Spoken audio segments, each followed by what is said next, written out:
time, it's time for my colleague Gwen Arneson to give the Synod's Vice President report. Gwen is a colleague who I trust and who I share some of the most challenging and difficult situations in our Synod's life with, so that I can get an outside lens from the Synod office. She's respected in our churchwide organization, and I would like to have you give her a warm hand of welcome as we prepare to hear her report.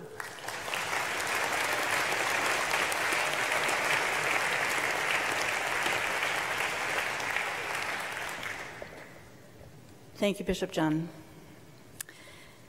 We may not have learned everything we needed to know in kindergarten, but it's probably safe to say that we got a head start in that classroom on our skills for life.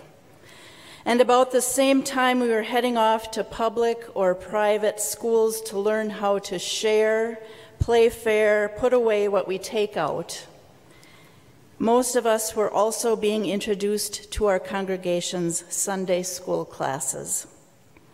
When I started Sunday school as a preschooler, I remember learning the song, "Oh, be careful, little eyes, what you see." Anybody else have a memory of that song?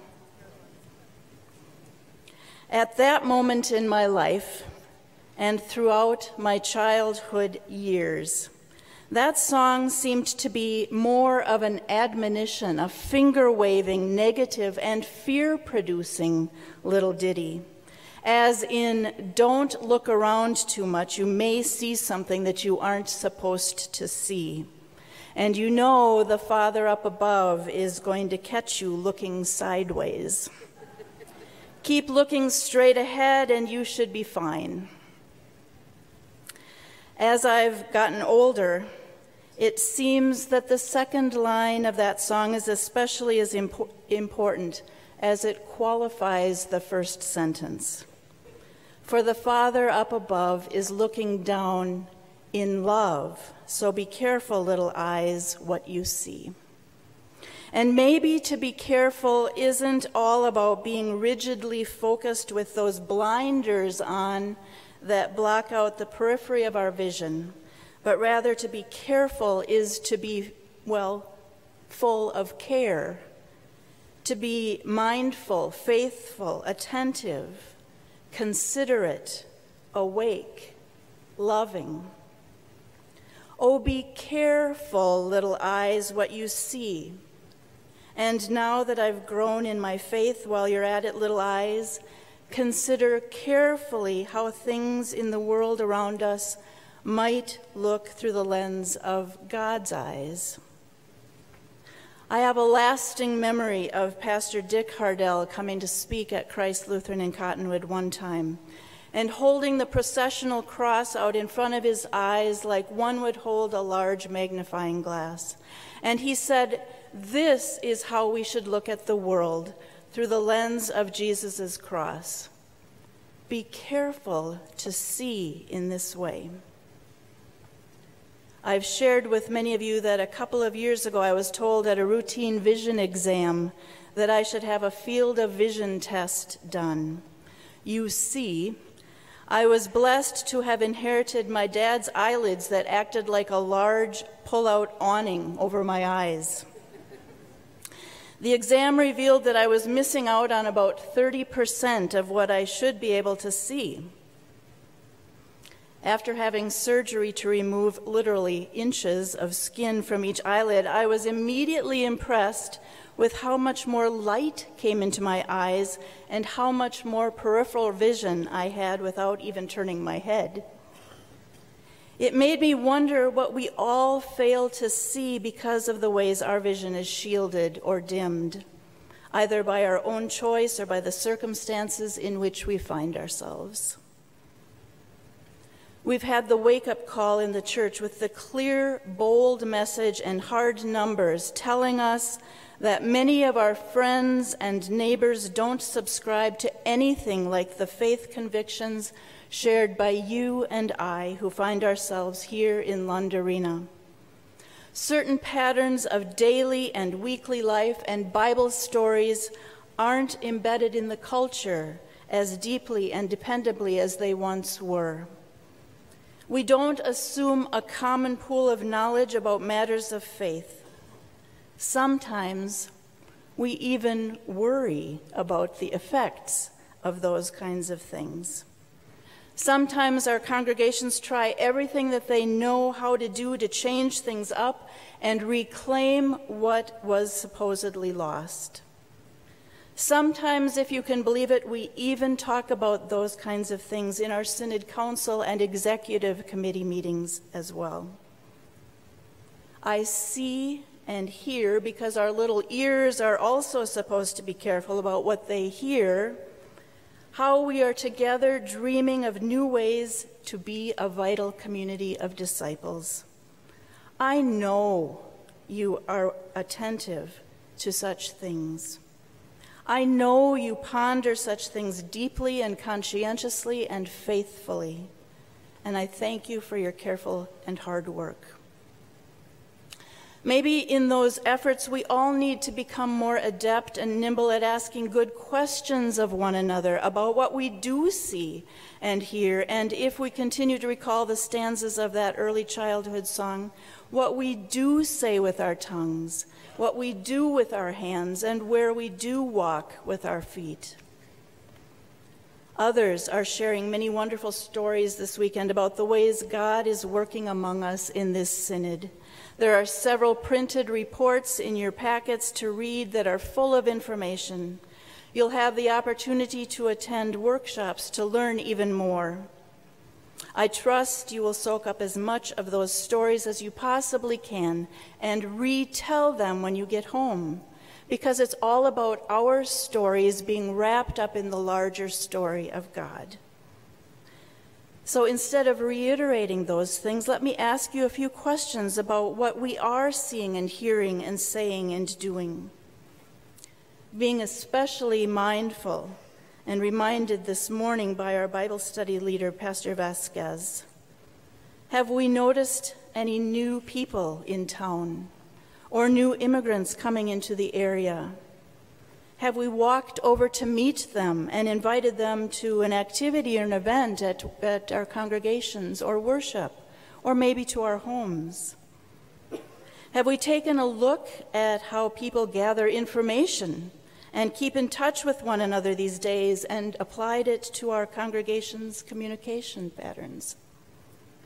Did we see how that child in our congregation really does have a gift to read the lessons? Or have we thanked our youth for being open to serving in ways other than at the coffee counter after worship in order to raise money for mission trips? Did we go out of our way after worship to mention to someone that we see God at work in their life, or that we see in them beautiful gifts that could be shared in the faith community or larger church?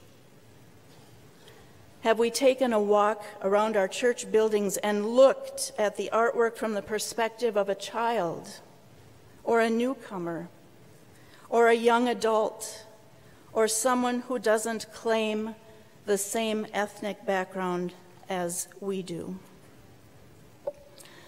Thinking back to Bishop John's report last night, have we gotten our hands on some information or heard some stories here or there that will help us answer in a fruitful way when someone asks, what is the synod good for anyway? How about connecting with a congregation in our partner synod of Virginia through a youth mission trip or another type of exchange or relationship? Bishop John and I just returned 2 weeks ago from being at the Virginia Synod's Assembly in Roanoke for 4 days. There were questions asked about just these kinds of networking opportunities. It would be great to do. I just visited and mostly listened for more than 2 hours this week to one of the young adults who traveled with the plunge trip to Geneva and Taizé the past couple of weeks. It was a beautiful visit for me, full of faith and hope and life. I wish the same kinds of visits for all of you.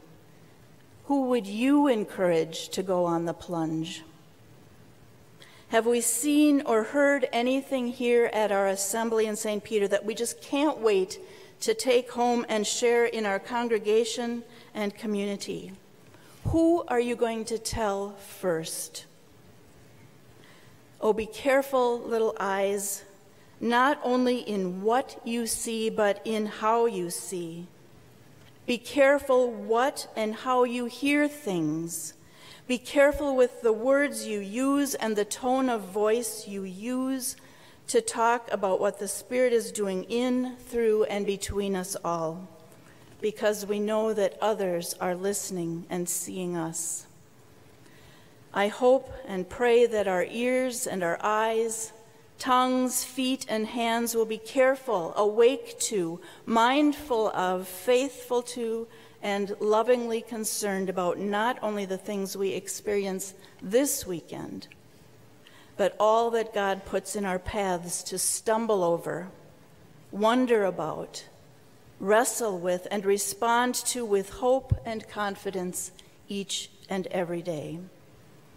I hope Jesus will open our eyes and surprise us in a myriad of ways.